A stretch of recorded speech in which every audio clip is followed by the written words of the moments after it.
Hi, Yinnies, and welcome back to a Yin Yoga podcast. If we haven't met before, my name is Nick.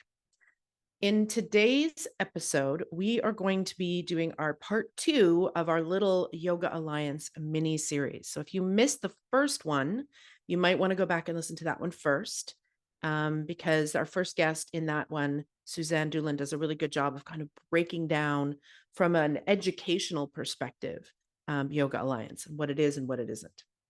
And then you'll also hear from me in that first episode.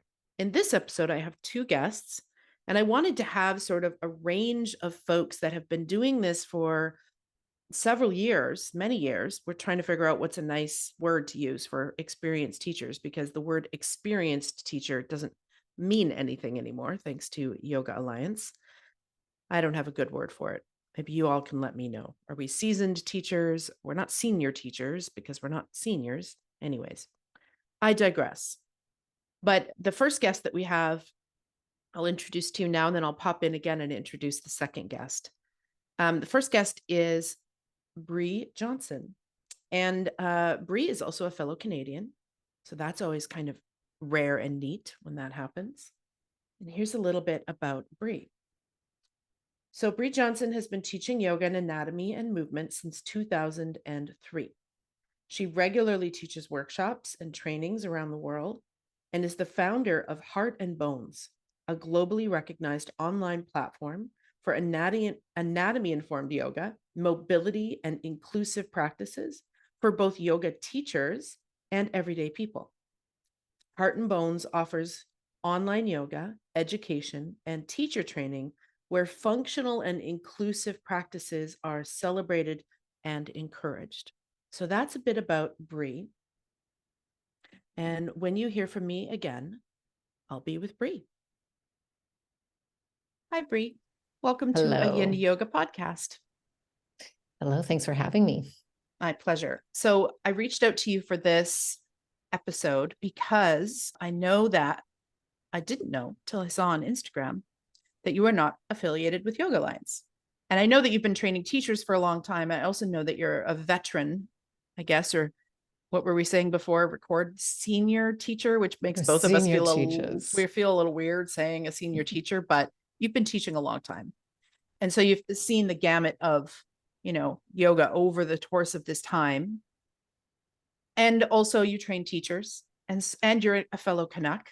So I thought it would be a good perspective to have on Yoga Alliance and why you've chosen not to register with them. But let's start with first just who you are, what you do, who you work with, and then we'll go from there. All right. Thank you. And thank you for having me. I'm Brea Johnson of Heart and Bones Yoga. So Heart and Bones Yoga really focuses on like a more accessible, inclusive, anatomy-informed approach to yoga. And within that, we train a lot of yoga teachers in a more anatomy-informed way of teaching, so that we're able to create more inclusive and sustainable and accessible classes. It's really focusing a lot on mobility and movement while still honoring the heart of this beautiful practice of yoga. So yeah, that's the short version of Heart and Bones. Brilliant. Okay. And how long have you been teaching yoga? Since 2003. Wow. Is when I was certified, but I was sneakily teaching without a certification, which I was probably one of those bad people that Yoga Alliance didn't want at the beginning. You and I are very similar. I finished my teacher training program in 2004.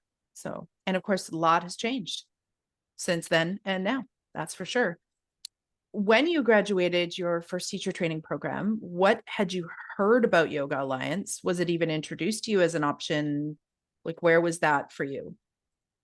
Yeah. So that was, 2003, 20 years ago. Honestly, all I remember in those days was, and so I can't even remember if my memory is correct or not, but I want to say that it was within like the first year or two of teaching, of certifying, that I was like, oh, I should do this Yoga Alliance thing. Like I was such a young newbie teacher. And I feel like, especially where I was teaching, like yoga was still new, or it wasn't as many people were doing it.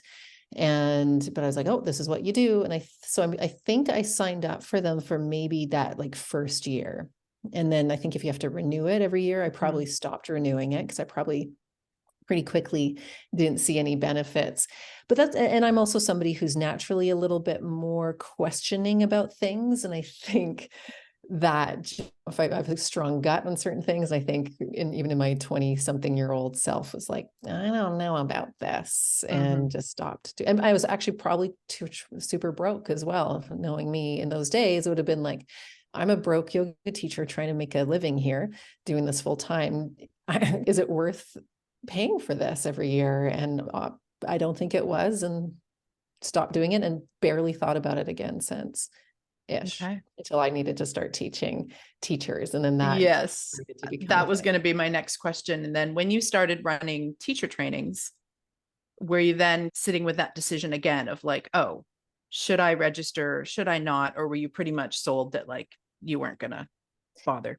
Yeah, I was already by that point, I was already of the mind, because I think I started teaching teachers in around like 10 or so years in of teaching. And so by that point, I was like pretty clear that Yoga Alliance was nothing. Yoga Alliance wasn't what worked for me and what I wanted and why I taught, and wasn't necessary. I don't think there was ever a moment, and I still don't think there's ever been a moment where somebody has asked me if I needed to teach somewhere, or somebody was hiring me at a studio, or a student. Nobody has ever said, are you Yoga Alliance certified? And in fact, I barely think that people have even asked about my certification, let alone Yoga Alliance.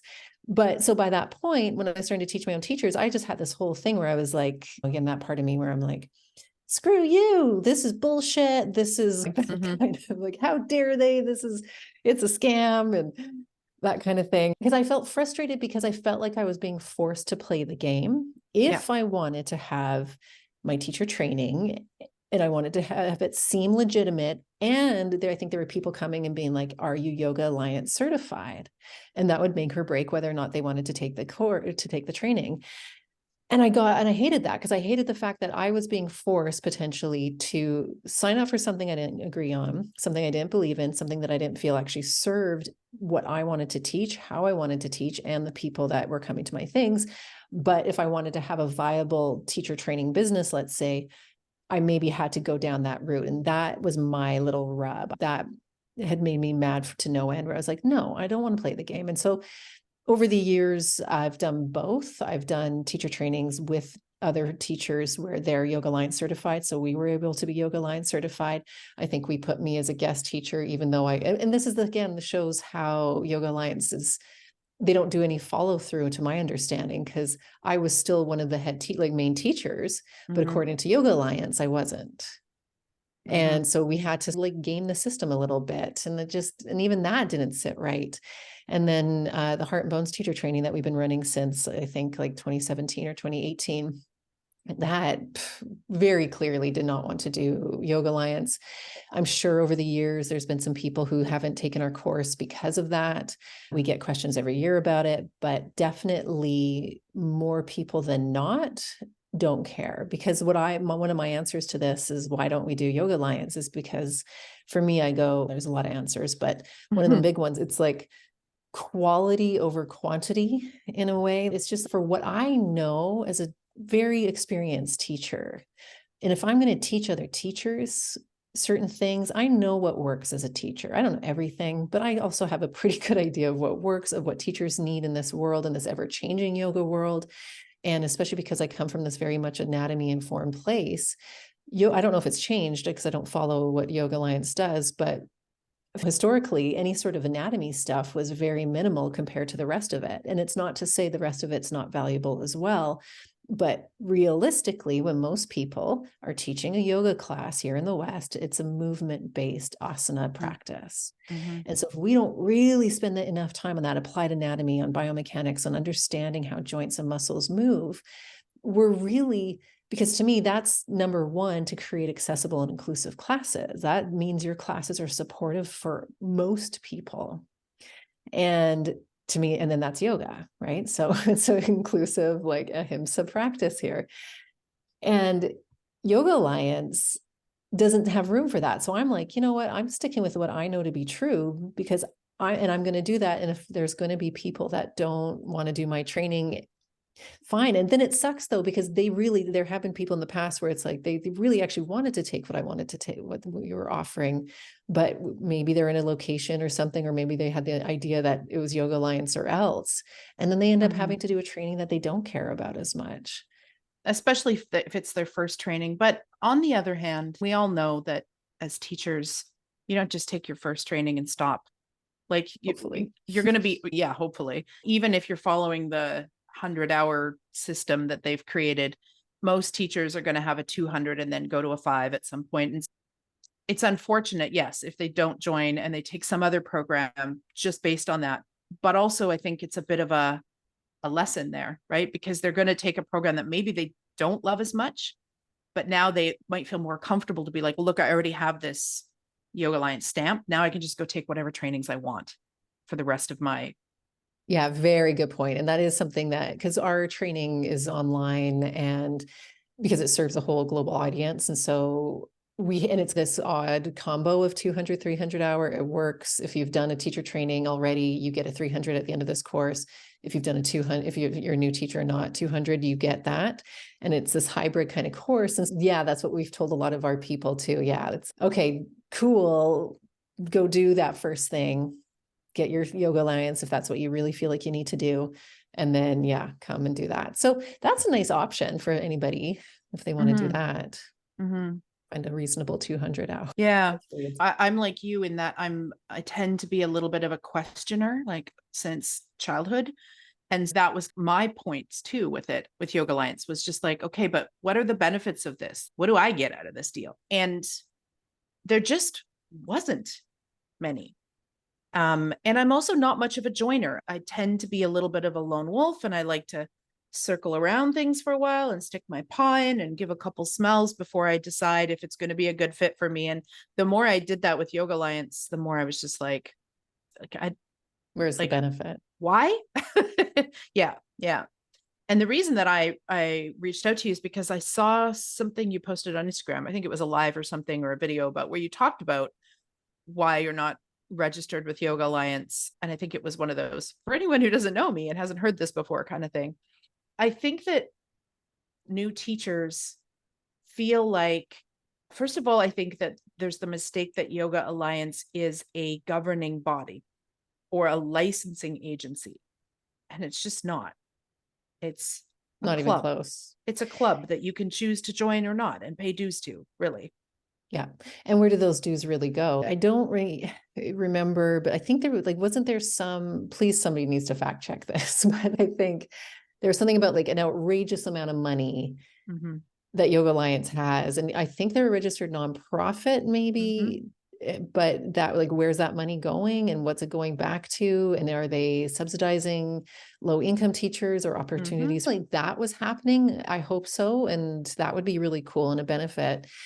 Because otherwise, yeah, for individuals, from what I hear from different people, I don't hear a lot of different benefits.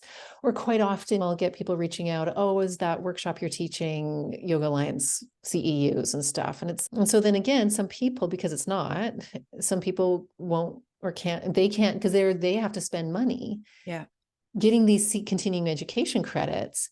And as yoga teachers, we don't make $1 million. There's a lot of hard work and hustle to have a sustainable living for this job. And so your continuing education hours are so important. And especially once you're teaching, you want to be able to have that freedom to take a course, a workshop, a continuing education of something that as a teacher, now that you're teaching, what you need.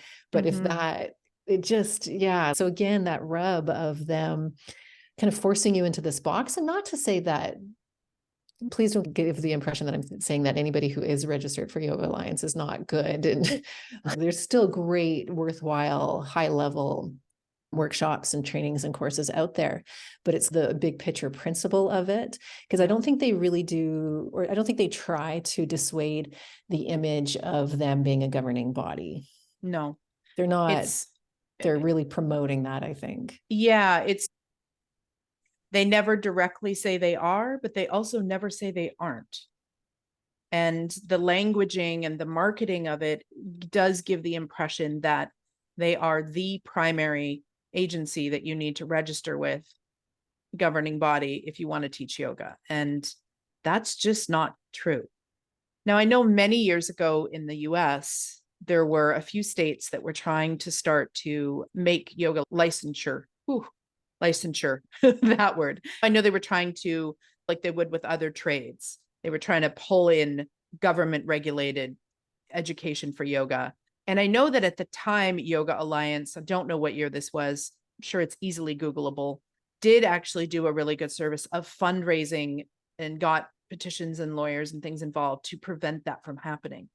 So I think back then, like that's a good thing. Thanks, Yoga Alliance. That was a solid you did us. But my question always is, what have you done for us lately? That was early on. Now you've got this huge company, non-for-profit company, but like you said, with lots of extra money. And I just kept thinking all through COVID, where are they now? All of these teachers that have paid their dues into this for now and are not able to teach and are having to pick up part-time jobs and aren't paying their bills. What about all of these yoga studios that have had teacher training programs for decades and they've always paid their dues and now their studio's about to close?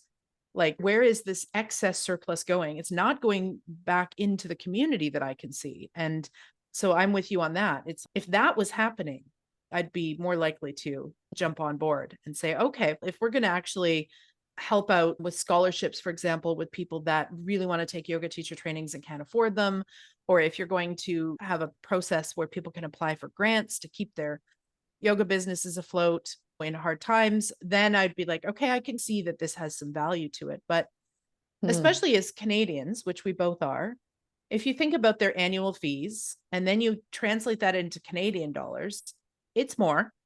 And then same thing with if you were to register your college or your school, it's like the fees are significantly higher. Not that they're charging more, but just the dollar value. Anytime Like we have to pay in US more. funds, it's, oh, I better really want that thing. And at the same time, as Canadians, we don't get some of the perks that our Southern neighbors would. So for example, the insurance discount, that company doesn't insure in Canada, so that we don't get that one. A lot of the kind of other discounts and things like that, if we get them at all, again, it's all in US funds, so it's a moot point. And so I think it could be done so well, but it isn't. And so until it is, I won't participate.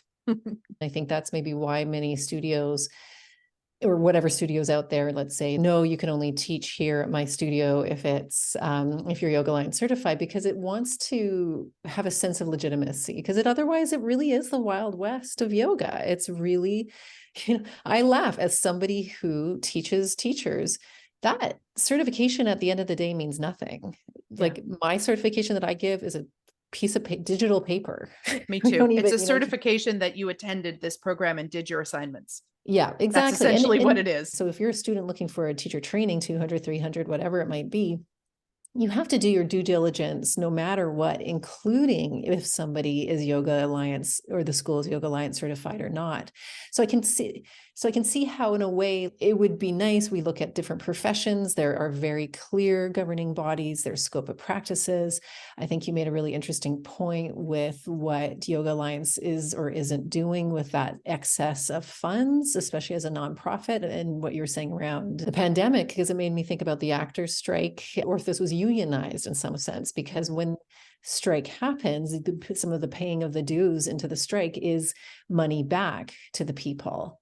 Mm-hmm. And so you're like, I actually had never really even thought about that in terms of Yoga Alliance. And wow, that would have been an amazing opportunity. So whether it's like union, is it just less governing body going into some sort of union or some sort of like cohesive thing, but which is a whole other can of worms. So just word of warning again for anybody, like no matter what, whether a course is Yoga Alliance or not, you have to really put your due diligence in to make sure that, but maybe a new teacher doesn't know what they're looking for and what they know what they would have to have their due diligence. So some of the things you'd really want to look for, in my opinion, somewhere along the lines that 200 hour became a standard. I don't know. Was that like Yoga Alliance? Did someone like, here it is? I think some board collaborated and decided that was the number. Yeah. And then we've all said, yes, okay, cool. Now let's all do this 200 hours. So I think that's kind of actually, and maybe that's an interesting point too. So somewhere along the line, someone gets this 200 hours, and then the collective over time, that became the norm. And that was outside of a governing body because there doesn't exist. But we've all collectively said, yeah, this is the bare minimum 200 hours for teacher training. I have a strong opinion about that not being enough, especially without No. mentorship or prerequisites. Yeah. Well, and it's okay. And see, and then this is a whole beautiful can of worms. It's like, what actually, what do yoga teachers need to be a good teacher? And one of the things that I find, and especially again, teaching teachers and especially teaching an online training with people, like we do sort of meet sometimes, and we used to before the pandemic. It was a hybrid, and then the pandemic happened, it became fully online. And it works in a different way. If we could all just gather around the world together and be in person every month, beautiful, impossible. But so in my experience with kind of with both in person and online things, no matter what, nobody's going to be ready to teach at the end of their teacher training. Because I really feel like the more you teach, the better you are. You just have to like get out there and like teach your dog, teach your family, like just keep doing that. And those aren't quantifiable things. How many minimum hours? What do those even hours look like and consist of? What does mentorship look like? What does practice teaching look like? So I've seen so much of that I'm like, I'm not really up for the licensure thing, but I do think that there needs to be, and I'm not even 100% opposed to some sort of accountability thing like Yoga Alliance, if it had more accountability, more structure. So in my perfect world, yoga teacher trainings would have prerequisites, which gives yoga providers an opportunity to have a yoga immersion before they even start a teacher training that they can offer to anybody who wants to learn more about yoga, whether that's philosophy and all of the things. And I've known a couple studios that have done that. They've had like 100-hour immersion that's all of the stuff other than the hardcore anatomy and how do you teach stuff, but it's the philosophy, it's the breath work, it's meditation for those people that just really love yoga and want to learn more, but can't find it unless they take a teacher training. Because there's a big hole in the market there where there's so many people that have been doing yoga for a long time. They really want to deepen their practice. They want to learn more. They want to learn the philosophy, but they're not getting that in their 60 or 70-minute class. So I think that that group of people is an ideal group to have an immersion for. And then you can make that immersion a prerequisite for teacher training. And then that way, only the people that actually want to teach would then filter into the teacher training. And then mentorship. My very first program also had 25 hours of apprenticeship in the program where you got to just shadow a teacher and ask them questions and help them clean up. And then afterwards, 75 hours of, they call it mentorship, but I would say it actually felt more like apprenticeship. And I just wish that more programs would include those things. And I think that is something that Yoga Alliance could do, even just adding mentorship as a requirement or prerequisites or something, I think would really help. But like you said, at this point in the game, whether a program is Yoga Alliance registered or not does not affect whether or not it's a great teacher training. And that's, so then the due diligence of each individual having to do their own research, which is, like you said, is hard if you don't know what you're even looking for. But yeah, that's the tricky part. What would you say to somebody who's looking? What would you say to look for in their first teacher training? Take classes with the person, with the studio or school or whatever it might be. Take a bunch of different ones and feel it out. Feel how it feels. Do you enjoy? Do you feel safe in those classes? Do you feel seen? Do you feel supported?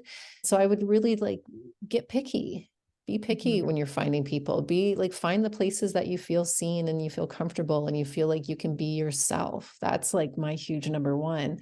And then from there, how are people being taught? Like my bias, of course, is towards anatomy informed asana and movement and accessibility and inclusivity. Like to me, that's just synonymous with yoga. And if the teachers are sort of going through this, like the rote instructions, or if teachers are just not really offering props or not really modeling, like if they're showing all the more advanced versions, the language that a teacher uses, the way that they cue, the way that you feel safe and supported in the class, I think tells a lot of what that school and that course would be. I would trust the gut. That are they inclusive? Are they anatomy informed? At the bare minimum. And then of course from there, who's teaching? Is there diversity in the teachers? Are there, like, how much are they bringing in the mantra and pranayama and the ancient traditions and the honoring of that as well? Well, hopefully maybe, because I don't even know, last I ever looked at Yoga Alliance's requisites was, again, like maybe about 6 or 7 years ago, when I had done my training with a friend who was Yoga Alliance certified.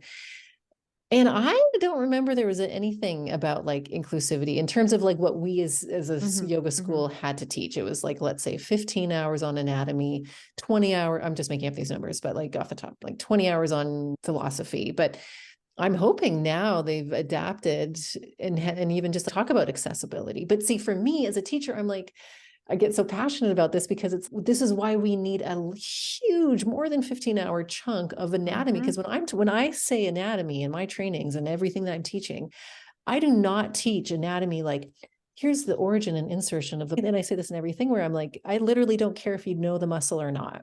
But if you know how that joint moves, if you know how to communicate that to others, how to do variations, that's what matters. So that's for me, that term applied anatomy, and that needs time. And so when we know the foundations, or in the training that I teach, we call it the movement ABCs. When we have these movement ABCs, that inherently gives us the tools for accessibility. Okay, here's this, and then here's all the modifications, again, air quotes, of that for these poses, without really understanding the why behind the pose itself, what the groundwork, like what even the component parts of that pose. Because when you know the component parts of the pose, and not even the component parts of the pose, but how, again, what are the joints doing in that pose? Why would we even want to do that pose? Why would we not want to do that pose? All of that is informing your accessibility ability. Your ability to teach. Preach. Accessibility. I know. So you can't not do that. It's not enough. Cool. So this training might have 15 hours of Yoga Alliance, like thumbs up anatomy training. So I think, maybe because of course you and I could talk about this all day, I'm sure, but I think to maybe summarize and start to gather to close, I think both of us are saying, if you're going to try to pick a 200-hour, let's just talk to the 200-hour teachers, or the people that are about to be, listen to what we've just said as far as what to look at in your programs. And maybe choosing one that's Yoga Alliance registered isn't the first checkbox on the top of the list. Maybe you have a pros and cons list, and if you find a program that ticks all the boxes for you, but it isn't like Yoga Alliance registered, and then there's another program that doesn't check all of these other accessibility boxes, but is, then that's the challenge there, is between, you choose, is being a member of this club more important to me than the quality and the heartfeltness of the training that I really resonate with? And then that's just a decision you have to make. But what I'm hoping to have folks understand through this series is that there is a choice, because it's not presented that way. People think that Yoga Alliance is the only way. And going through these interviews with all of you passionate people in this series was so that people can hear different voices and why they made the choice not to be, and how it's affected their teaching. I'm not incorrect in assuming that you are still running teacher trainings quite successfully. Yeah, it's the very small percentage of people we would lose out on that, because of it's very small. And I would also add too, with that, for the 200-hour teacher people, to a little bit of echoing of what you were saying, is it actually true? So if you have a feeling or a perception that I have to do Yoga Alliance, or I have to do this course that's Yoga Alliance, because that's what's true for my community. You might live in a city or a town where every single yoga studio is like, you can't work here unless it's Yoga Alliance. If that's accurate, I would just check that out. If this is what you've sort of heard, is that a rumor, so to speak? Is it true? And is it actually true? out of the go box ways to teach. You don't have to teach at a studio. You can teach at a community center. Yeah, or because that's what I was going to say. So there's like a couple of things within that. So if on one hand, if you and if it is true, and if you are in a community that just every single studio is Yoga Alliance left, then you have to play the game if you want to teach in that studio. Nothing's wrong with that. And again, while we're poo-pooing on Yoga Alliance a bit, it's not to say we're not. I don't want to go into binary thinking here and saying it's all bad. It's all no, certainly not. So there's nuance here, and I'm sure there's so many great Yoga Alliance certified trainings out there too. So all I'm saying is if that has to happen, cool. That now, but you're clear about that, that you're sort of having to play that game. But then the second part is, and it is a little bit of what you just said of you can teach in other ways, but I would also watch out for studios. There's studio cultures out there where they want you to just do their teacher training. And so if they're teacher trained, because I've heard many stories of this over the years of like teacher studios, because it's great money, right? That's how a studio can make its income. And it's a hard game, especially during COVID and post-COVID. So I used to have a brick and mortar studio years ago. I know how hard it is to run. So I can see why a teacher training is good. But some of them, if they force you into, in order for you to teach at our studio, you have to do our teacher training or else.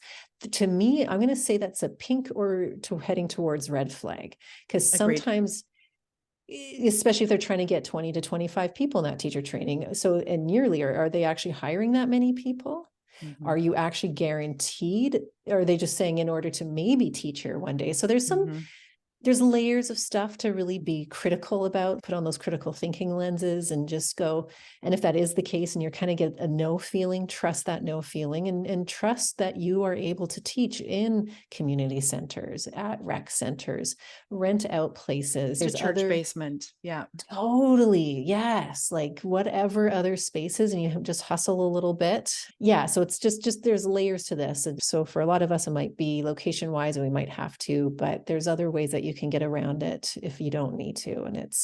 And one last thing, and I said it already, but just to reaffirm, for me, like I said, I teach teachers around the world.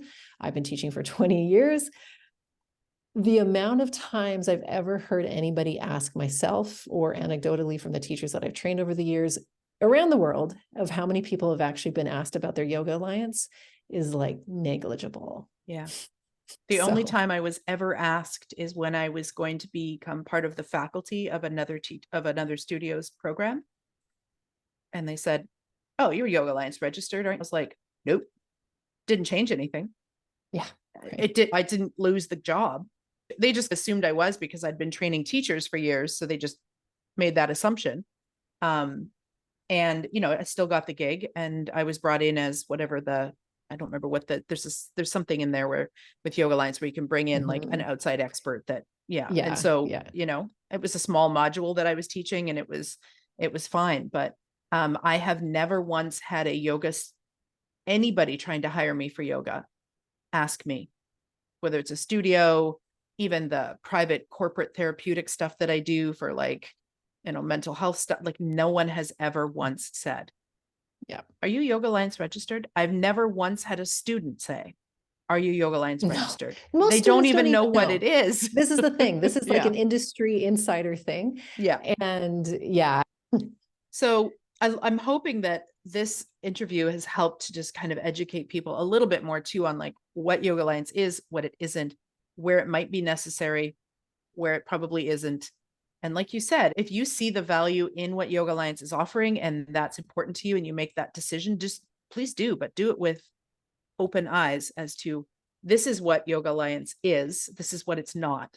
This is what they do for me. This is what they don't do, so that you can just make an informed choice as to whether or not it's a good fit. Yeah. And another important part about this as well is over the years that I've not been Yoga Alliance certified in this discussion, and I've talked about it literally every year, I always do an Instagram post about it. And so it almost surprises me to see the comments again of like, "Oh, you're not." I'm like, doesn't everybody know this? But the cool thing that I see in my corner of the world is that more and more people are dropping out. I have noticed that too. Right. Yeah. And so I think that says a lot.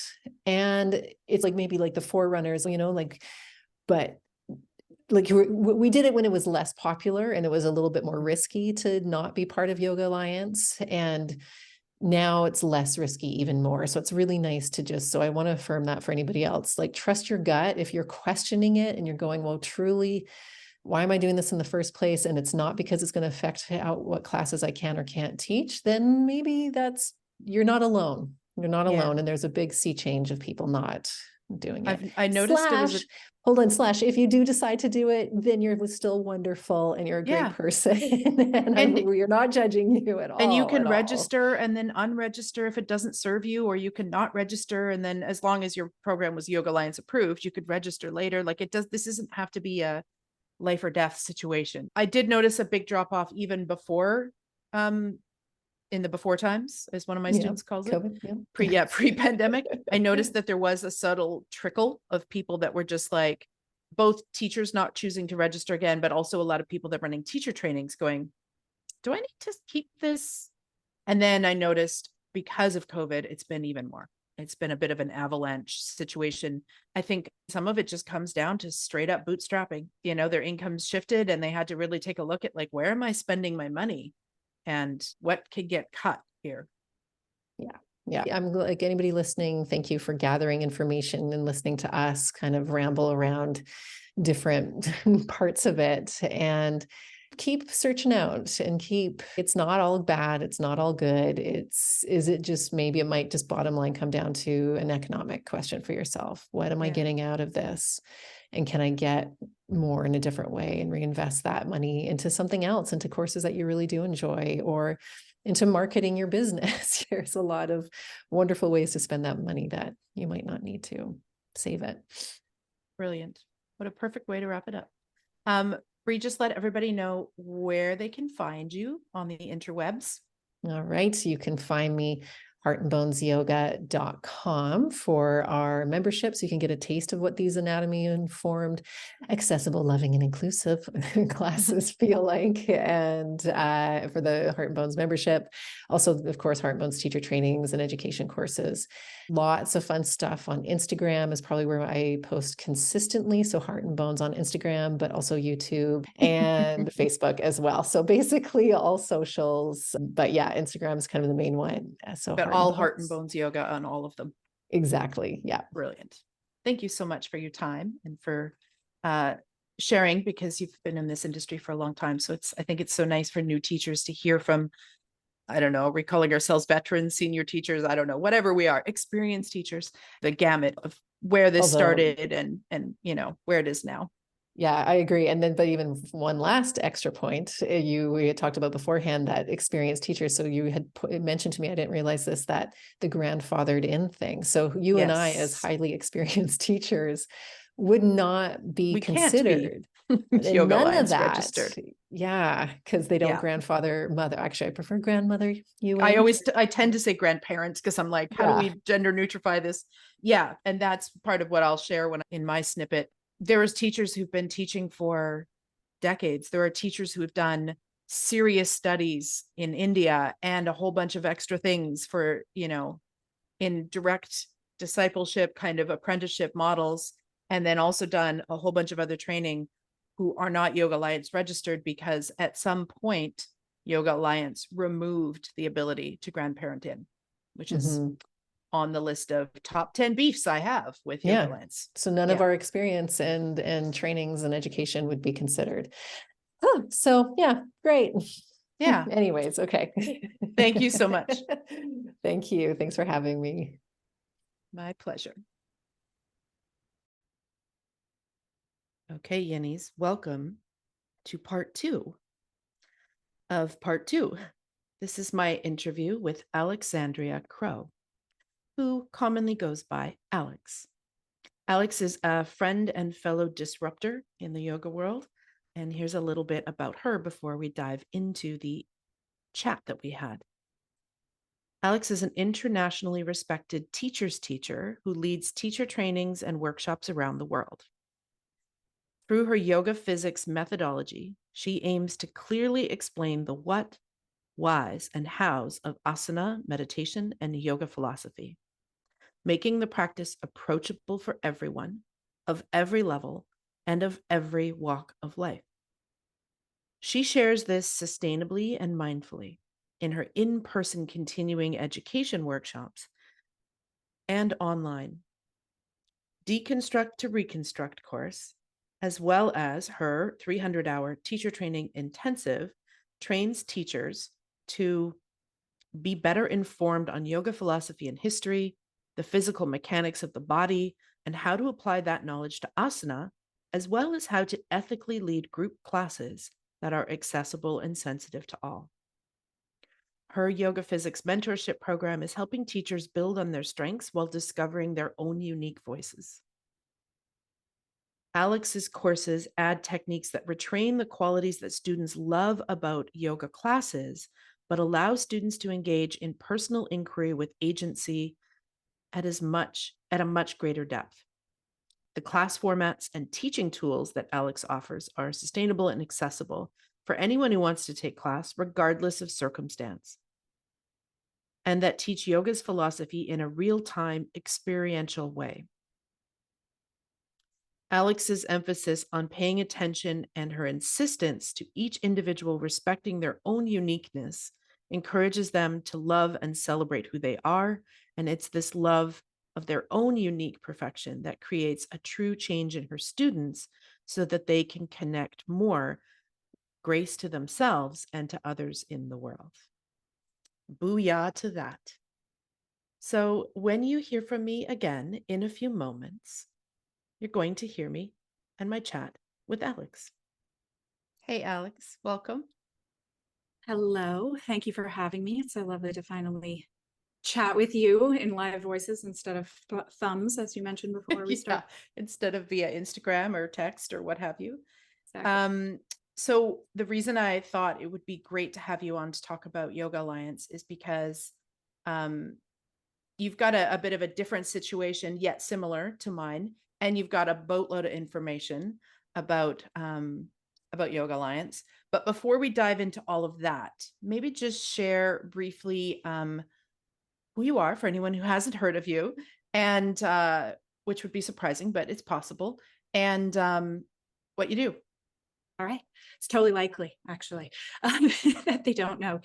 So my name is Alex Crow. I have been teaching for 15 years now. I can't even believe that that's been that long. And my initial teacher training was under a company called YogaWorks that many people in the US at least will be, frankly, around the world because they exported their trainings, will be familiar with. So I started there. That was a Yoga Alliance program, although I did not sign up for it for that reason. This was so many years ago that Yoga Alliance wasn't really even a thing. I mean, it was, but not really.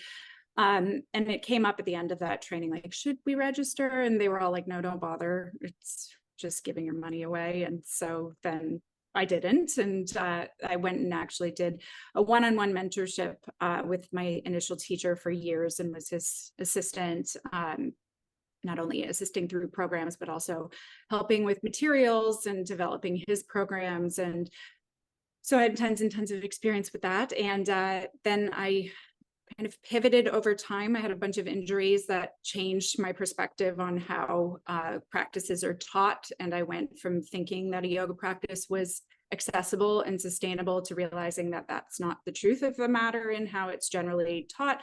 And I figured out what was contributing to those issues that were leading to people either feeling excluded from participating or becoming injured. And I now teach coursework largely around course correcting that for people who have a kind of standard education in the vinyasa or, frankly, any model, as well as teaching philosophy.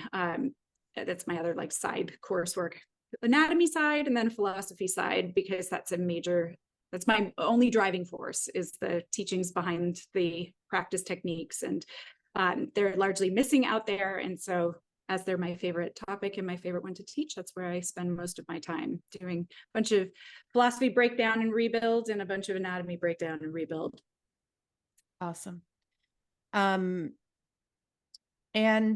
tell me just a little bit, I guess, about, because we were talking before hitting record and you were saying that you graduated that program, you weren't registered with Yoga Alliance. Then at some point you tried to, and so just give us a little bit of a what's up with that. Oh, wait. So I wasn't registered, it just wasn't necessary at all. But then I went back to work for a company that did require it. And so I had to become an ERYT 500, which was kind of like it was just a silly experience in general.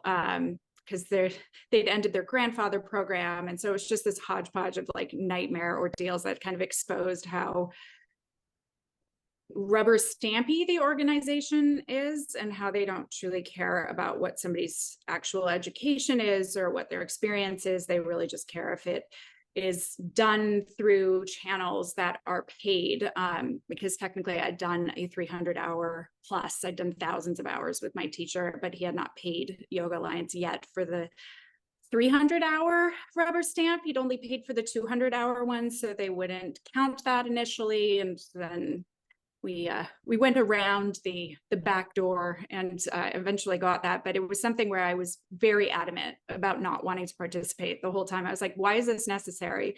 But because the company was a member studio, I had to have that.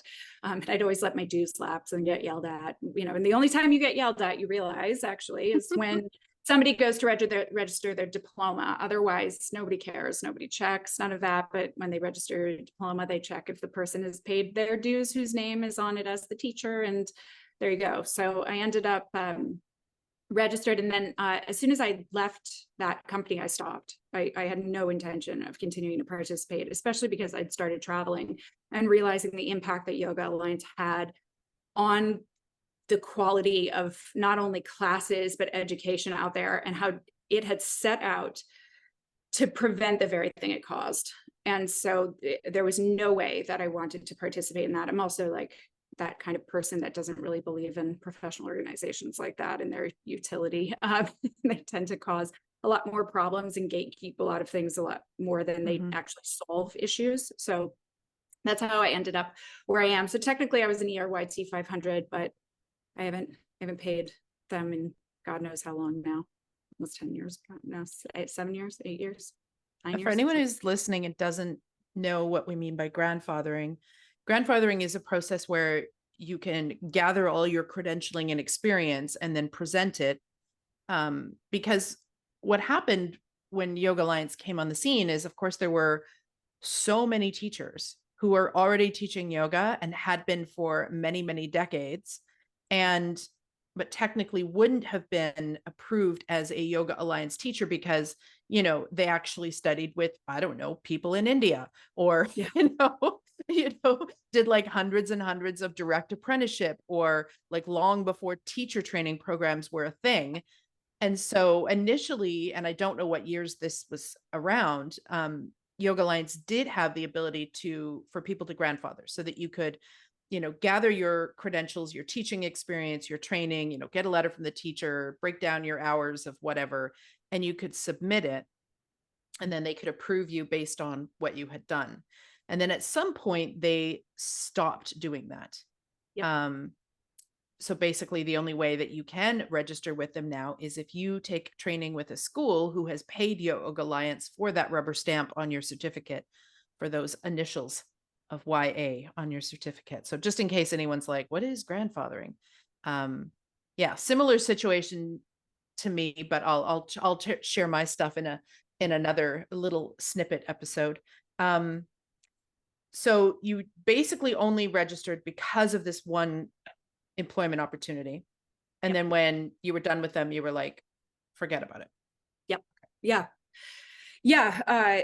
There just was no reason from my angle to participate in it, to participate in something that I know is actively not helping and is actually, and from my perspective, causing harm, or at least wasting people's money. I know that that's not their intent, and I don't think anybody that's in the organization has ill intent as their driving force, but the end result is that it was really counterproductive. And to participate out of this kind of, well, it's what people expect, and so I'm going to lose students if I don't have this thing. It's just not how my personality works, and I don't think it's what is most effective. So I spent the time actually educating people about why I didn't participate and what the actual system of Yoga Alliance is, because it's the biggest misconception is that they're a licensure, and they're not.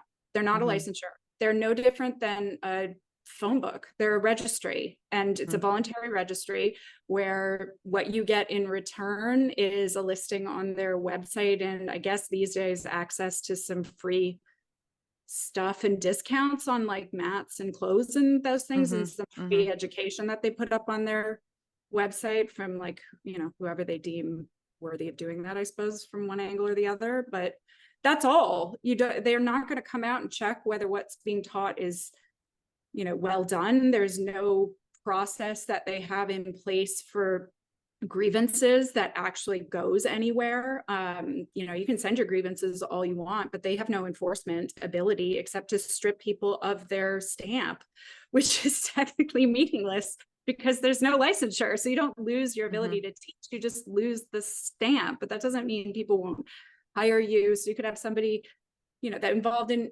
just egregious behavior, and yet there's no repercussions unless you're talking about something legal or civil that you want to take up, which would not be involved in Yoga Alliance at all anyway. Unless you want to do that, there's no mechanism. Like massage therapists, and I know that you're in Chinese medicine world, like there's a licensure and there's a formal complaint process, and therapists, physiotherapists, all like, of those professions. Yeah.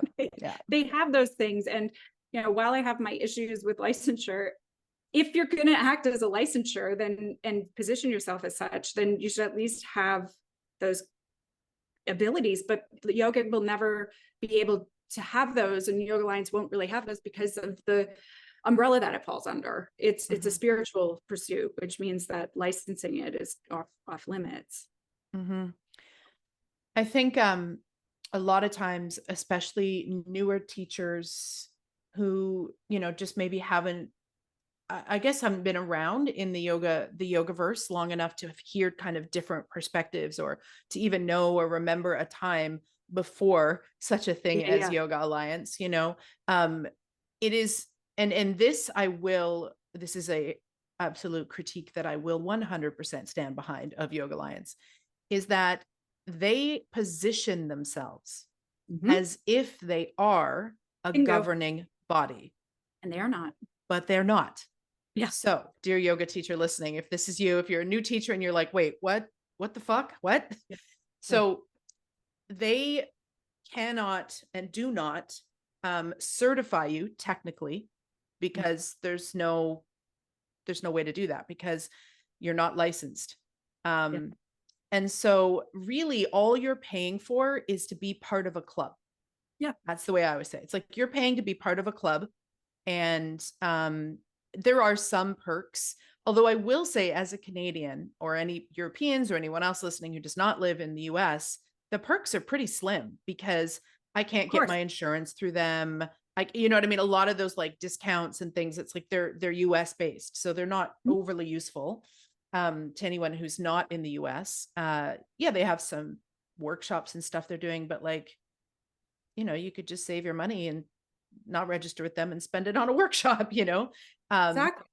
Yeah. And people offer free content all the time. If you're looking for, you know, technically free content, there's plenty of educational content that's out there. That's great that you can get your hands on, that you don't need to pay, you know. That's why I always call them the yellow pages, which I realize is a really dated, all of you young people listening who don't remember what the yellow pages or know what it is. Book that we all got of people who paid for marketing in a big, huge yellow paged book. And essentially Google that's it. For those of you that are very late millennial or Gen Z, if you're like, what's a yellow pages? You can Google it. Yoga Alliance is the yellow pages of yoga teachers. Yeah. So you get to put your name on their website and you get a stamp on your certificate and you get a discount on some stuff, but that's really it. That's it. And I will say, unless you are training teachers, the odds that you're ever going to have a student or a client even ask you, they don't know. They don't even know what it is. It's an industry club. It's not something that the average person on the street knows anything about. You know, I've never in my, how long have I been teaching now? Gosh, we're approaching 20 years. So never in my almost 20 years at the time of this recording of teaching have I ever had a student say, Oh, are you Yoga Alliance registered? They They don't even know Never. what Yoga Alliance is. In fact, I would say I actually haven't even had a studio ask me that, A studio, the only which times I've been surprised asked me. that continuing education stuff. Sometimes Yeah. studios will ask like, hey, can people get CEUs for this? Which that's like a complicated thing right now. So technically, yes. But I've never had somewhere not work with me because I don't participate with them. Right.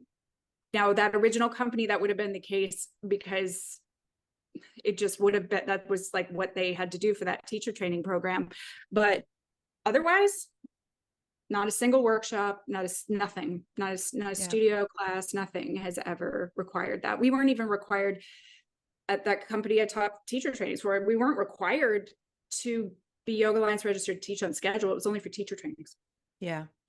And I would say, when I have taught on other people's teacher trainings as faculty, at the time there was, and I don't know if this is still the case, but there was a window for what they called kind of like outside experts or experts outside the field or whatever. Yeah. So that's what I would go under, because they would just, just like I know of, I have a colleague who's a naturopath and teaches a lot of anatomy and teacher trainings, but she's not Yoga Alliance registered, and they just bring her in as an anatomy expert. So, so I've never had it interfere in any of those ways. I also, like you, I'm not much of a joiner.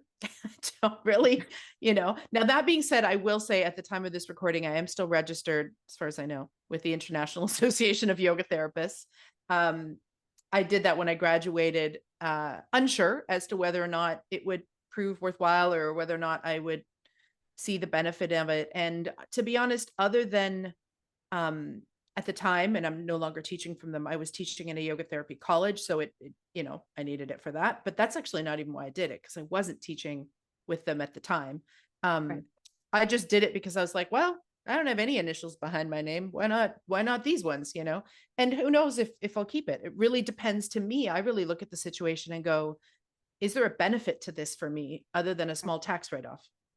Yeah. And I look at it, you can, for teachers, it's not just to weigh out the benefit. Of course, that's like a huge component, but I also think that the yoga world could do a lot of service to themselves if they looked at the detriment that participating also allows. Because one of my big issues with it is that you only really have a few tiers. One is meaningless, but there's only this few tiers, and because of the fact that there's like really no one sitting there, reading and verifying everything that somebody submits and making sure that they actually have that education and all those sorts of things, that you've got this stamp on a person who's maybe done thousands of hours with exceptional education and, have really done the laborious work of becoming a great teacher, maintaining that and pushing themselves forward, right next to somebody who didn't, who went, to a week-long, the other day, some people have sending me the, like the most atrocious things that they find. Like, have you seen this yet? Someone sent me an online teacher training for $99 that I think you could do in like a week or something. And it was Yoga Alliance approved, since, like, that's right next to somebody who has this tremendous amount of effort or of energy and expertise. So then a student goes to the class and has no idea what they're getting, because the bar is so vastly different, and it ends up going to the lowest common denominator oftentimes, because that's the system's just set up that's such. You can't really differentiate between things short of looking if somebody has, this YA stamp, or in what level of YA stamp, and there's like 4 of them, and that's it. I will say there's a Canadian Yoga Alliance, which I also briefly registered with and then let go because, again, it was just like, okay, the only reason I did it was to be like, haha, see, take that, Yoga Alliance. We have our own little Canadian one. But, and they're lovely people and all. But like, again, there wasn't any advantage to me. I think I would have got a slight discount on insurance. But one thing that they did do well, which I just didn't like the names of them, but is they had multiple levels. that you could Okay. sign up for. So everything from 200 to like well over 1,000. I didn't Right. love that they called them like at a certain point, they started calling them like silver, gold, and platinum. I was like, whoa, what is this, a gym membership? So I didn't love that. But again, I registered with them for a year and then I was just like, well, I mean, has anyone even asked me? No, Right. no. Yeah. Yeah. So I would guess that since both you and I work with teachers, that the only time this ever comes up is when a teacher is looking at the breakdown of our courses for Yep. continuing ed and says, hey, this isn't Yoga Alliance registered, which, just to those of you who are listening, is sort of one of the reasons I'm doing this, these couple of podcast episodes, is to have something to send people to, because to try to type out in an email the novel of why I've chosen not to be aligned with Yoga Alliance is just like, it's a lot. So I'm assuming you probably have something that you just kind of send out to anyone that makes that inquiry. Yeah, at this point, I don't really explain it short of, it's funny, things have really shifted over the years. And it seems to be that a lot of people are becoming, at least if they find their way to me, which I realize they're gonna have some kind of like counterculture-y kind of vibe and some sort of like bucking the system idea going on if they're already coming to my pages and like wanting to work with me. And so they oftentimes have already this instinctual feeling that there's something amiss with that. But usually they just ask like, hey, does this count for YA's CEUs? And I'll just say, I'm not registered. I was in ERYT 500, but I no longer participate and haven't for a long time. You can register it as an expert in field thing. I don't think it weights the same way. Like you're only allowed to have so many hours for that versus people under their I didn't umbrella. even know that. I think that's the new one, if I remember right. I might be So wrong then on people that. could probably do that with my course as Totally, well. yeah. I just had learned no that. idea. I'm just like, nope, it's not. Yeah, no, I learned that a couple of years ago that actually there was a studio that knew I wasn't a registered person, and they sent out an email that I happened to like also be on the list for about what the teachers could do. And they were like, you can actually just register this as an expert in field program. And so I tell people that, but usually what they send these days is just, hey, is it? I say, no, it's not, but you could do this. And they always say, it doesn't matter anyway. I'm going to do it anyway. I don't really care if it is or it isn't. I'm just asking because I'm going to tick that box off.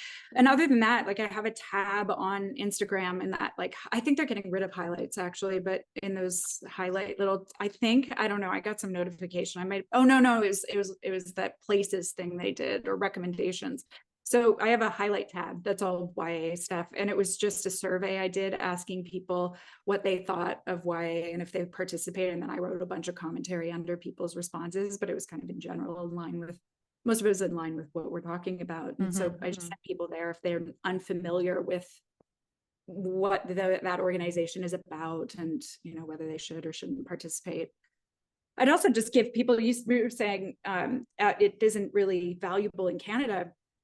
I don't know. And I learned because I did a ton of research into them and, what they were doing and why they existed and how they were functioning. And the interesting thing is like, there's no countrywide licensure or countrywide governing body of anything. It's state by state, just like it would be in Canada, I'm sure, province to province. And so this idea that there's this like, not only US totalizing overseer, but also that they're global is bananas, because there's just no ability for an organization to exert that sort of power. So I just ask people to start to think about those sorts of things. Like they're not doing what they say they are. And I agree with you.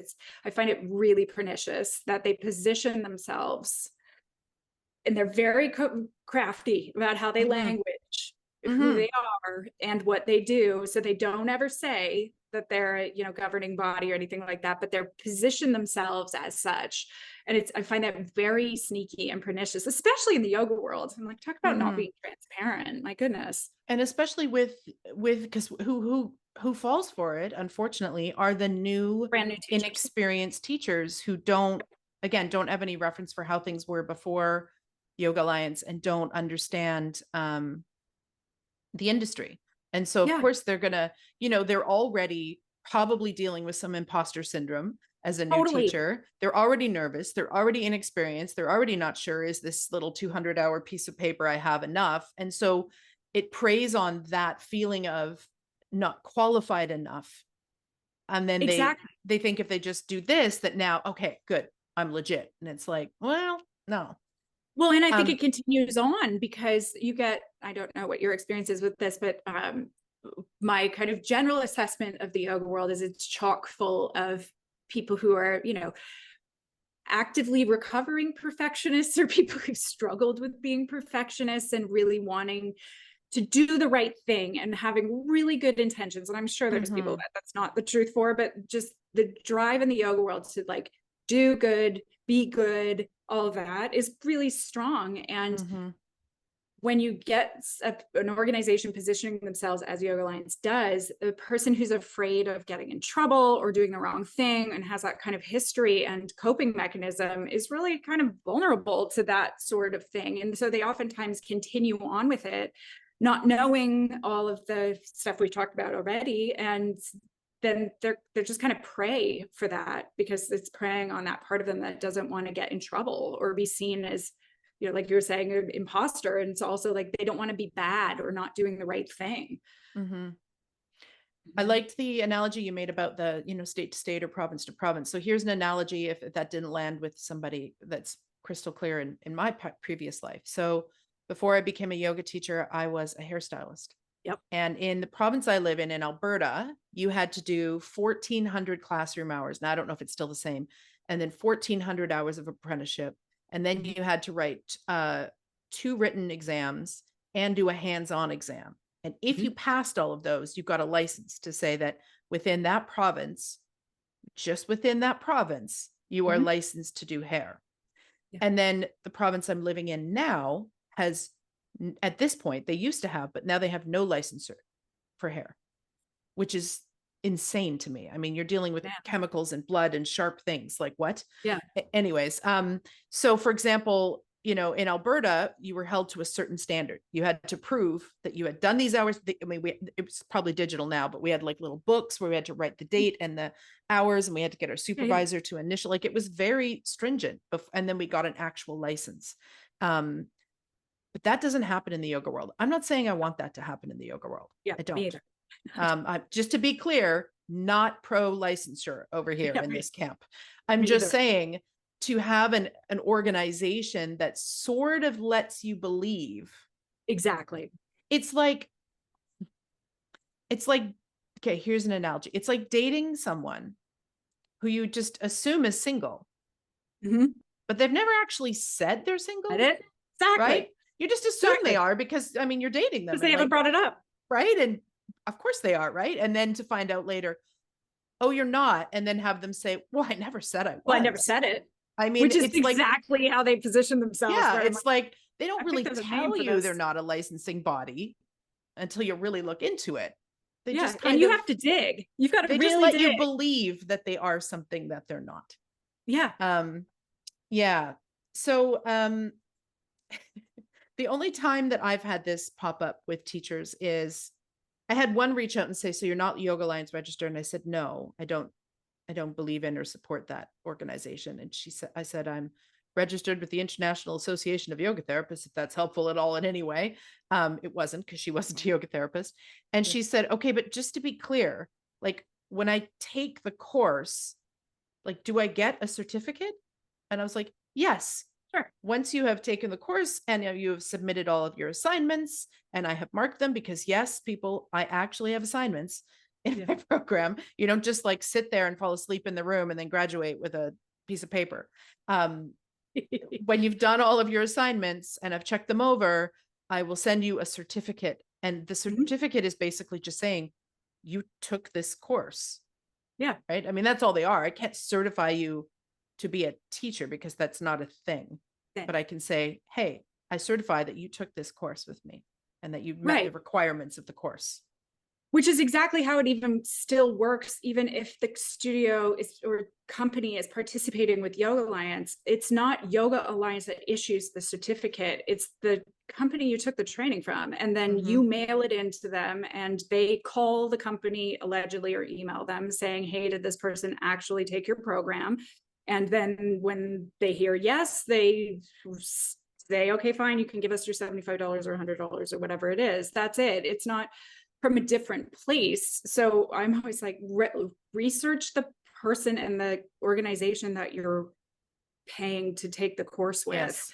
Who's teaching it? How many hours is that person teaching it? Do they really know what they're into? And look at, the free offerings that they have, take practices with them. There's all kinds of ways to research somebody's teaching skill and know-how that doesn't require them to have some sort of, I always call it like letters behind your name. It's like letters behind your name give a lot of false sense of security. The letters behind your name expert class that doesn't actually have, the on the ground know-how is a big thing. Like collecting certificates is a big thing for people because it gives them a sense of validity, which I totally understand. I'm not vilifying that person, but it just is something where if, as the consumer, you allow that to be enough to tell you whether that person's really great at their job, it's probably going to be problematic at some point, if not immediately. Yeah, to me, when I'm looking at a training, and I think I have done a whole episode on, I think it was called Why You Need a Yin Training to Teach Yin, but it also talks a lot about like, what do you actually look at when you're trying to choose a training? Because of course, as you mentioned, there's the $99, do this in a week, and there's everything in between. And so, to me, it's more important to look at the primary teacher who's guiding the training. How long have they been doing this?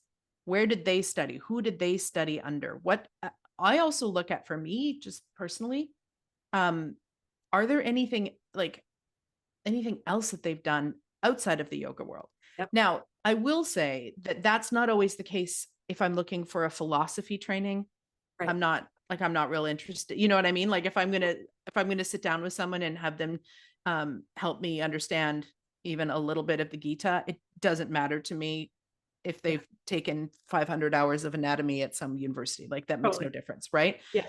Like, what other trainings do they have? What is their experience? Also, testimonials. Yeah. Like huge. Look at their praise page or their testimonials page or their feedback, whatever they call it. All of those things. And now there's, of course, yoga teacher Facebook groups. I mean, you can even reach out and say, has anyone studied with so-and-so? What was your experience? Yeah. Like there's so many ways to vet a teacher that you're going to study with that don't involve whether or not they're Yoga Alliance. Totally. I even have people who've done coursework with me before that are willing and have, volunteered over the years to offer to their own testimony in real time. They're like, if you have students that need to talk to a previous graduate, send them my way. I'll happily talk to them about it. And that is worth its weight in gold compared to just trusting, that some arbitrary symbol on their page that says they've, got a certain requisite amount of hours is going to be enough for them to be good at what they're doing. So you probably don't know this because I'm just telling you right now, but one of the titles that I was tossing around for this little couple podcast series was Why I Boycott Yoga Alliance. Yeah. And so I did a Google search on Boycott Yoga Alliance, and the hashtag popped up and the Facebook page. And it hasn't been active lately, but I went on and was just like, oh, well, somebody's already hashtagged this. I wonder if I should still use it in the title. I don't know if I will. The listener will know by the time they get this. But then when I was chatting with you, you mentioned that you were part of that sort of, I don't know, movement. Do we want to call it a movement? But share whatever you'd like to about that. Yeah, it was my ex-partner and I, he was a big contributor to this as well, but both of us were very passionate about educating people about what we've talked about already and really explaining the problems that this has caused, because it's contributed to this watering down of education and of class experience for people in such a palpable way. And this is a topic that both of us were really passionate about, and people around me are really passionate about. So he had that idea to start it, and I'll attribute it to him, but I definitely was a big participator in it alongside of him. And we ran it every February would be Boycott Yoga Alliance month for a few years. And we would just talk about and educate people about the organization and, what the pitfalls were and why it was a problem. And it was really helpful for a lot of people to have, an explanation for what they'd kind of suspected in a way, or to have information that they had no idea about and probably would have never stumbled upon had somebody not spoken up and said it kind of loudly all over social media at that point. So we did that, and it lapsed, and we haven't done it in a long while. Frankly, one, because it takes up a lot of time and a lot of energy to do that all the time, and that's not my life mission to be the advocate for why Yoga Alliance is problematic. And because I wanted to offer the alternative, I wanted to put energy into that. But it was really helpful for a lot of people to have a place to get information, to understand things more clearly. And there's a lot of people that were on board. It was really surprising actually how many people felt the same way and were in the same boat. So that was actually quite fun to do that at the time. What year about-ish was that? Do you remember? I think we started that in 2016 or 17. And it was probably all 2016, 2017 to 2018 in there. And I dropped out of putting energy into it before he did, because I had other things to do in the yoga world that were taking up all my time, and I was traveling so much. So there was that, but it was roughly around there. It was before and during their rewriting of their whole their recommendations and protocols and standards. I guess it was standards, right? They did the standards review, which was a pretty hilarious thing when the standards review came out, to basically say, we're going to ask you to pay more money. It's pretty much the end result of that. It's we're going to change things around, give them some different labels, and ask you to pay more money because you have to do more hours and pay. I can't even remember. There's some pay structure that was ridiculous. So I was well, that's pretty much standard. That seems like that's the end result that would have happened with this.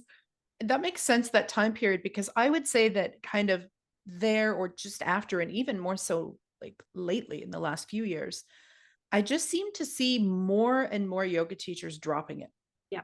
More and more of them. It used to be that if you were in a Facebook group of yoga teachers and you said anything even remotely I'm not registered with the Yoga Alliance, you would get eaten up by piranhas. Totally. And now it seems I would say 60% of the comments when someone asks about it are nah, I used to, and then I just stopped because there's no point, or never see the point. It just seems more and more people are dropping it. And I have no idea if Yoga Alliance will ever even hear any of these episodes. Apparently sometimes they do hear these things. Well, they'll hear them. I would be surprised if they didn't.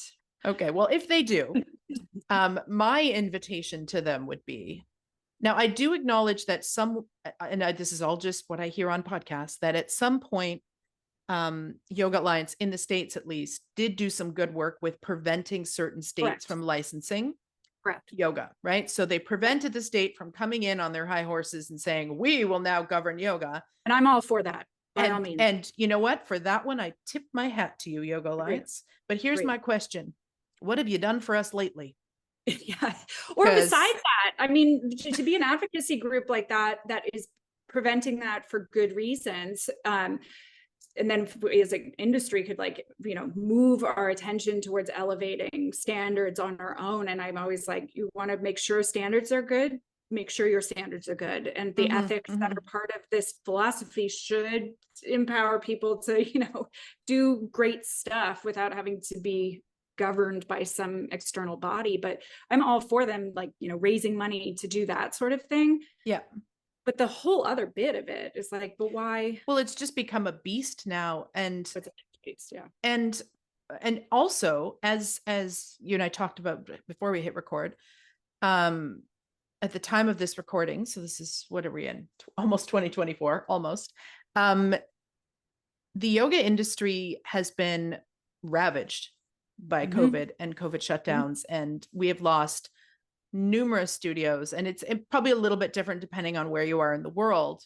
But like, where was Yoga Alliance when yoga teachers were, you know, now becoming organic gardeners or part-time house cleaners or working at grocery stores because they didn't have any money coming in because their studios were closed? Like, where was Yoga Alliance when the studios that have had long-term teacher training programs registered with them were closing their doors? Well, where they were was allowing the thing that they tried to prevent for years, because you probably will be familiar with this, but for a long time, you couldn't have an online program. And the amount of hours that could be online was incredibly limited. They were like demanding all of this be in person. And you know, people like me, I was like, you can do incredible education online. You got to know what you're doing. And it's a different setting, and it takes a lot of expertise to do it well, but you can do it. And they just wouldn't allow it for years. And then all of a sudden, overnight, they pivoted to allowing everyone to their programs online to be rubber stamped by them. And so you just had this like massive influx of people offering these really cheap online teacher trainings during that period of time. So I'm sure lots of people cut their registration off in that window because their studios were closed, or they'd stopped teaching because that wasn't a possibility during all of that. And to keep revenue going, they pivoted and started accepting pretty much anything and everything online. So meanwhile, this huge conglomerate that everybody's paying into has a surplus. I don't know the numbers because I don't bother researching it because I got other things to do, but I know that there's a surplus. Yep.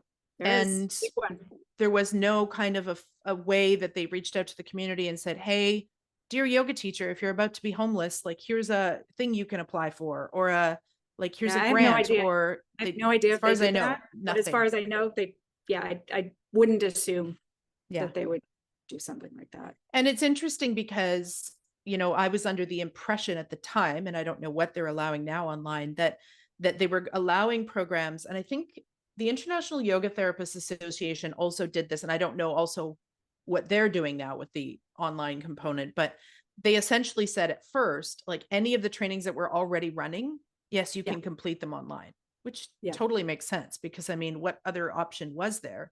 Right. And I would agree with you. And also I have a little bit of a tiny difference in that you can do trainings well online. I would say, for me, if it's your first training and it's your first 200 hour. Yeah, that's hard. It's hard because so much of what you learn is by being like in the soup of everyone's energy and being in the room. And I agree. So I would say that that's hard. Anything past that, totally. If it's done well, if you're, if whoever's guiding the program has an understanding of like learning styles and how long people can be online and before they phase out and no longer pay attention, you know, how much can or should be pre-recorded, all of that stuff, right? That can be done really, really well. And I think different people do it differently. I know a lot of people in the Yinverse, anyways, do a lot of like, here's your pre-recorded content, and then we have Q&A. That's not how I do it. I don't like it that way. No, for many reasons, for my students, but also for myself. Like I want to see your faces. I want to see that spark in your eye when you got it. Like, I want to see that you're like, oh, you know. And I want it to be available for people, that I get as much of an understanding of where we are and what we're doing from them as they do from. And it's not fresh if it's recorded, and I can't work with the sign of the times or anything like that. Yeah, but it's got to be symbiotic. You've got to be able to like, I 100% agree. I think you could probably do a 200 hour that was a hybrid model. I have a friend who does a hybrid 200 hour in person and online, and that works well, but she's got a very different background than most people leading trainings. I mean, she's a therapist by trade, and so she's like got this tremendous understanding of interacting with people like that. And so her model, that hybrid model, works well, but she said she's used to doing video content before that all Yeah. happened. I mean, But I'm just thinking back to my first training and how much we learned by witnessing each other's bodies. Mhm. Even before, and I was very lucky that my first program actually had, like, it was 200, and then we had 25 hours of assisting a teacher, like, while we were in the course, and then we had Right, right, 75 hours of mentorship. So I was glad that I got to actually graduate before I was expected to teach anything, got to see like right, regular bodies, not just right, yoga right, teacher not the bodies, ones in there. But I mean, I just remember there were so many little subtle things Mhm. and cues that I was able to offer people because I was so close to them that I wouldn't be able to in a Zoom situation. Yeah. So yeah, I mean, I think it can be done well. Um, Unfortunately, I think what a lot of people did is they just took their existing format of in person and And slid it shoved it onto on. Zoom. Yeah. And I can tell you from having taught in a program like that, which I'm no longer teaching in, and this was one of the reasons, is to do 20 hours in a weekend straight through on Zoom. Yeah, it doesn't work. It doesn't work. People can't, we haven't evolved as humans enough to these devices that we're on. I know we like to think we have, to Yeah. be able to be fully present the way we would be in a room. No, and you So have to have an incredibly dynamic presenter to make even, I yeah, do 3 hours at a clip, for over the that's course kind of of where the I'm year, at but too. I do like like, 4 hours, but we take like a good break in between, and some yeah. of it's asana and then some of it's theater. So we're moving around and Yeah, yeah. yeah, and, like, I have a lot of different visuals that I'll use and swapping Mhm, the screen mhm, back and forth, and I'm very animated, and so it makes it mhm. go by in a snap, but Yeah. not everyone's designed to or has even done, when that flop happened, I was like, I understand why this organization is wanting to do this for people, but at the same time, it's not gonna work. You've got a ton of people who are not used to being on camera. We're not used to teaching in a two-dimensional setting. They don't have the, design or graphic design background to like pull up imagery and to show three-dimensionally how things are working when they don't have this in-person option. And so I know it just fell flat for a ton of people. And yet, they were paying the same amount as if they were in person. I think they left that intact. I haven't checked that, so don't take my word for it, but Mhm. I'm fairly certain the online component stayed intact. Wow. Even at the end. To me, that's before somebody sends me nastiness in email or on Instagram. I'm not saying that it can't be done for a 200-hour online Oh, no, I skillfully. don't I'm think just so. saying it's a lot less likely for a And 200. it's really hard. Yeah. Yeah, and you would really have to be, I think, as a educator, the exception to the rule to be able to It's pull that off also well. only going to work. I'll validate what you're saying in that it'll only really work regardless of how good the teacher is in that setting for a particular kind of student as well. Yes. Yeah. Like I know for Like, myself, I find it really hard uh to stay present when mhm. I'm learning online. So Yeah, if I'm to take something, they've got to be kind of shorter courses. And yes, the person does have to be engaging and there has to be like, I'm super visual. I'm also yeah, like, I'm a visual kinesthetic learner. So yeah, like, I'll just fidget the whole time because like, that's how I stay present, you know? yeah. And so, yeah, it's like you said, it's not going to work for everybody. Um, and it is a whole new skill set that you need to Mhm. learn when you start doing it that way. If you've only taught in person and now you're just trying to move an identical program online, it just It doesn't work. just doesn't work.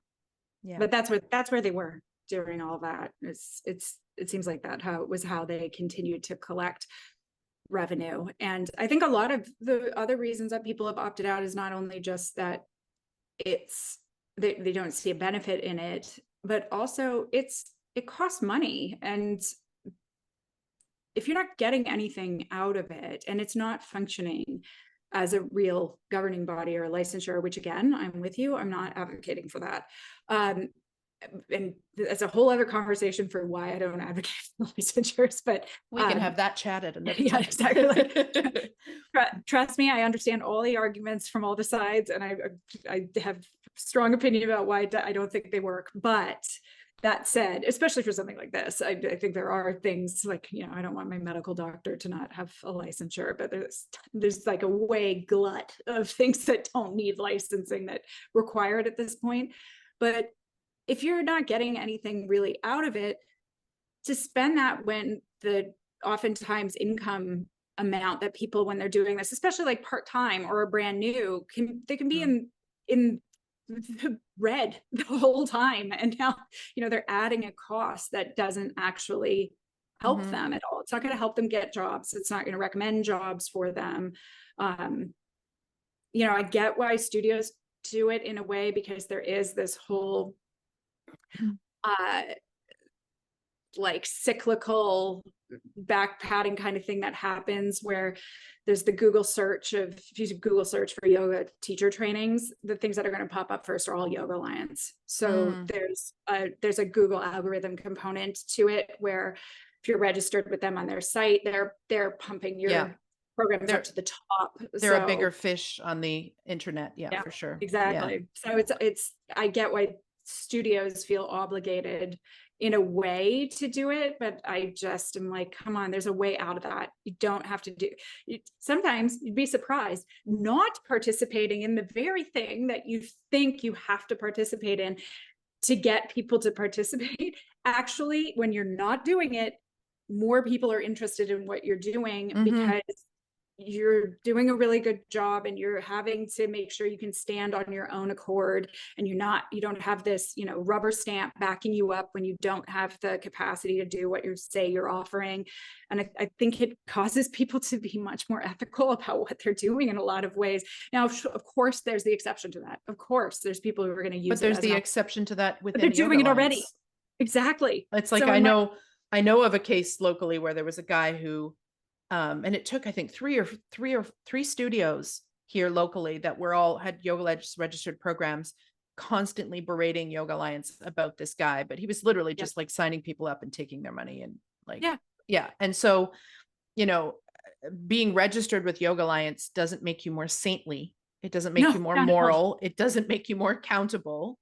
Nope, not at all. And so I always think that it's studios and people that are offering coursework that feel like they have to do that because otherwise they're not going to have participants in their program. If they would just pause, take a moment to set up an argument for why, and like really get clear on why you're not participating and what you have to offer that doesn't require some external validation like that to be legitimate, and that your coursework is very legitimate, and have the backup for it and the explanations and the testimonials and all the things we talked about, but let that stand on its own. And there's something about that feels really good for people, where they know, no, you know what? They know what they're talking about, and they're thoughtful in what their participation is and why they're doing what they're doing, which says a lot more about somebody than the person or the program that's just paying the dues to make it look a certain way to people who, otherwise don't really know much better than to look for that seal of why. And also, I mean, I would, if studios are on the fence with this, I know of one I won't mention, who's just offhand mentioned, yeah, I've been kind of thinking about this. If you don't buy into Yoga Alliance, you no longer have to buy into this silly hundreds of hours system. Exactly. Now that being said, I do list how many hours my continuing ed is, because this is the water we're swimming in, right? I do have to tell them this is how much time you will be committing. Exactly. But you could make your first level YTT, 300 or 500. Sorry, there's a little fly in here. If anyone watching this on YouTube sees me randomly sweeping my hand. I was doing it a bit ago, same reason. Yeah, it's a little fly. So, you can really decide, what do we want to create? Like, what do we feel like? Gather your team. Yeah. What do we feel like we want to put out into the world as yoga teachers? And does it even fit with this model? Because I think the model's pretty broken as far as I'm concerned. Oh, I totally agree. It's actually what I did when I started my own. I don't lead teacher trainings anymore for myriad reasons, which I'll probably end up explaining when I explain this. But when I left that company and started my own program, it was a 300 hour, but it wasn't the 300 hour that people are used to.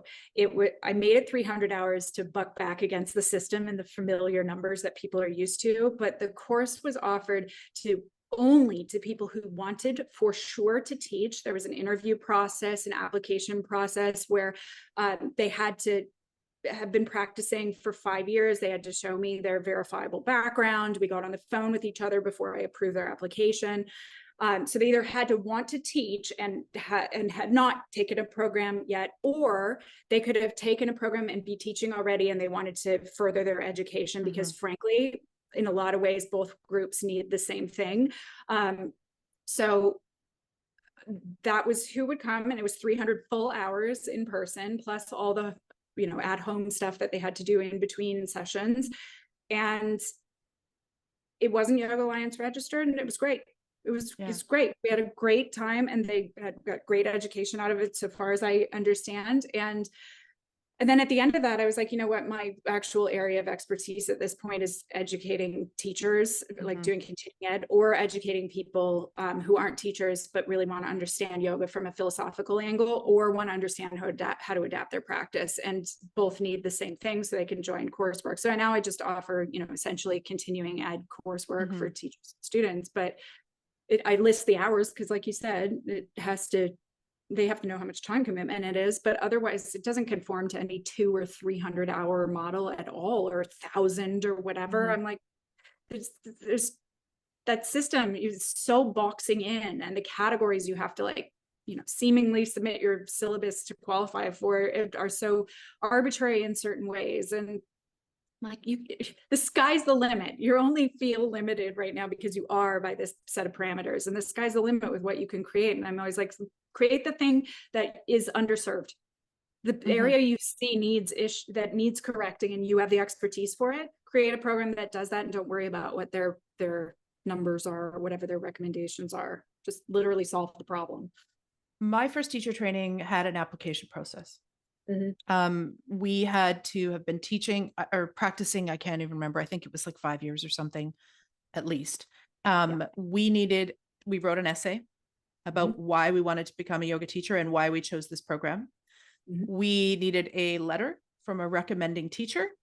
Yep, we did too. And I think there is another hoop that I'm forgetting about. So I needed to do all of that, and before they would even say, okay, please come in.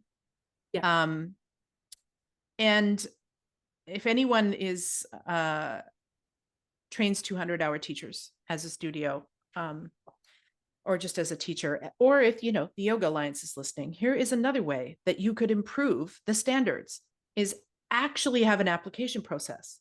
So somebody didn't just take 3 yoga classes last week and be like, oh my God, I'm so relaxed, I need to be a yoga teacher. Which is a ton of what's happened. That's what I mean. Like, if you could put as a if all of the schools that wanted to register through Yoga Alliance, if Yoga Alliance made a standard that said you also have to include prerequisites and an application process, and it needs to fit this credential. I mean, it would be a game changer. And then I'll hear people saying, yeah, but not everybody that takes a teacher training wants to teach. Well, yes, but I have a solution for you too, my friend. It's called creative course. That's a yoga immersion that you offer before people do teacher training, so that anybody that's just like super into yoga and wants to learn all the things and the philosophy and wants to learn how to adapt this pose for their body can take that part. And then that's a prerequisite for your teacher training. Exactly. It's not hard. No. But here's the thing. And I totally agree with everything you just said, but we both know they'll never do that, because they're not they say, and I'm sure, like I said before, that they have good intentions in their hearts, and like that's where their mindset is coming from, but they're missing some major pieces of the puzzle. And one of them is that when you're not really a licensure and you're really just a for-profit company functioning as a nonprofit, you're interested in revenue. And if you limit who can participate in a teacher training, you're limiting your cash cow. That's the only way they get money, is by people registering as teachers of various levels. They don't get money through anything else. And also studios or teachers registering their programs, courses, exactly, those courses. 2 things. So unless you hike the fees on the programs that they're required, and I know they hiked them already, and you now have to like repay your schools registration. I think it's like every year or something at Oh, this I wonder if point. that's why there's been such a big drop off lately. Perhaps it's really expensive. And so unless you hike that way up to compensate for how many teachers will be getting trained because of this limitation, at least for amount of time, you know, because you're going to have a lag, you can't afford that as a revenue stream that you can't afford to cut off in that kind of way. So of course it's not going to function like that. Yeah. It's unfortunate, but that's, I mean, that's see, part of the reason why when people ask me, well, why don't you run a 200 hour? I'm like, oh, don't even get me started. right. Right. But I don't think that the world needs more 200-hour teachers. I don't either. I think the world needs more serious students who have fallen in love with yoga, who are willing to pay their money and their time, because it will take time to develop and become a really good teacher. That they're not looking to get this done in 2 weeks. No. That they want to find a teacher to do mentorship with, that they want this to be slow and take their time and have the time to absorb all the material and like put it into practice in their life, and then come back with questions. And if we could train people that way, it just elevates all of us, all of our industry. Exactly. And I agree 100% that we need educational environments where students who are not yet teachers don't have to spend so much time oftentimes weeding through all of the, you know, just get them in the door kind of gimmicky stuff, and can understand why they're practicing and what yoga is really about without having to pay for a 200-hour, things like that. More of those immersion type programs that pull in and nurture dedicated students. Yeah. And then, because that's really missing, like the dedicated student, to find coursework for them and places to nurture that, short of just attending classes like asana classes, it's almost non-existent. Yeah. And then the other one is exactly what you said with nurturing teachers, especially in a long-term format and in a very deep way. And also teachers currently, and I mean this from a really loving place, because of the way that this has all been set up in this Yoga Alliance model, are poorly educated a lot of the times, and they know it, and they feel bad about it, and they feel like imposters, and they feel ill-equipped, and they take these programs. The amount of DMs I get every week about people who paid for courses and they cannot teach. They're terrified to teach. They don't have the skill. Heartbreaking. It's heartbreaking. You've wasted tons of money. And oftentimes their passion for yoga has been completely eliminated because they've been, you know, in this course that was just terrible. But they originally, if they had have been in a course that was great, that, like you were saying, that would be wonderful. But now there's so many people who need better education, further education, course correction education. They're looking for it. They want clarity about what they're doing and to have the skill set to be able to get out there and teach whatever population or populations that they're interested in. Yeah. And they just, you know, we don't need another 200-hour teacher trainee that, you know, is just interested in it because their friends are currently, you know, into yoga. They like I mean, at this point, people are signing up for teacher trainings because it's such an Instagram phenomenon, you know. Yeah.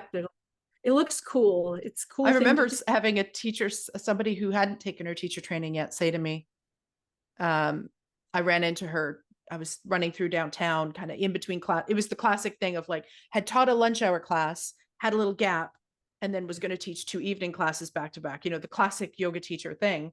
And I ran into her downtown and I was like, oh yeah, it's like a busy day. I've got like 4 I think I had 4 that day, 4 classes this day. So like, this is like my lunch. Yeah. I only did that for 1 semester. And then I was like, no. You know, this is like my lunch, run an errand, go home, repack my bag, break. And she's like, what you mean? And she was serious. Like, teaching yoga isn't like a life of leisure. And I was like, no, definitely not. But I think, like you were saying, when you tease the Instagram thing, the Instagramification of yoga has made it so that somebody who is young and impressionable can just see, you know, yoga influencers and think that all you need to do is go take your 200 hour, you're going to graduate, you're going to get amazing jobs at all these studios, you're going to be sponsored and get awesome free leggings, and you're just going to walk around the city drinking your green juice and hopping from class to class, and like, what a fabulous life. And that is like so not reality. No, and I think that Yoga Alliance probably contributes to that in some way, because it's like, well, if you pay them the money, then they're gonna, you know, help you get jobs and all these different things. And I'm sorry, it just doesn't work like that. It's a grind. It takes forever to build. You have to love the shit out of yoga. And you have to be, I would dare say, a little culture and tenacious as hell to be able to do this for a living. That is, there's the truth, friends. Yeah, there's the truth. Is that it's hard. It's hard work. It is failing and failing and failing to like fill things up or have people participate and to try things on schedules and have them not work and try again. Yeah. It takes forever. And even when you think you're done, you're not done, because and even when you think even when you think you've got it figured out, then, you know, something like a pandemic will pop in and just like ground level start again for so many teachers, you know. It's like, I mean, you're essentially an entrepreneur, and to be a sole business entrepreneur, like sole owner, business owner like that, an entrepreneur, like you gotta, I mean, that's my dad. So I grew up in that and have that in my blood, but I understand that not everyone has that. You gotta be maybe just like a little bit crazy. Maybe. You gotta just like a little bit. Yeah, because I mean, it's not fun. Especially, you know, you're in Victoria. I was in LA when I was starting out, and to drive place to place to place to place for very little money just to get things going. You've got to really love it, and that sucks. And you know, you can say all the things about, well, they should pay better and everything. And I'm like, well, you know, I'm old enough to remember that when you want to do something, you start at the bottom and you got to work up. And it takes time. Just like when you are, well, at least it used to be this way in journalism.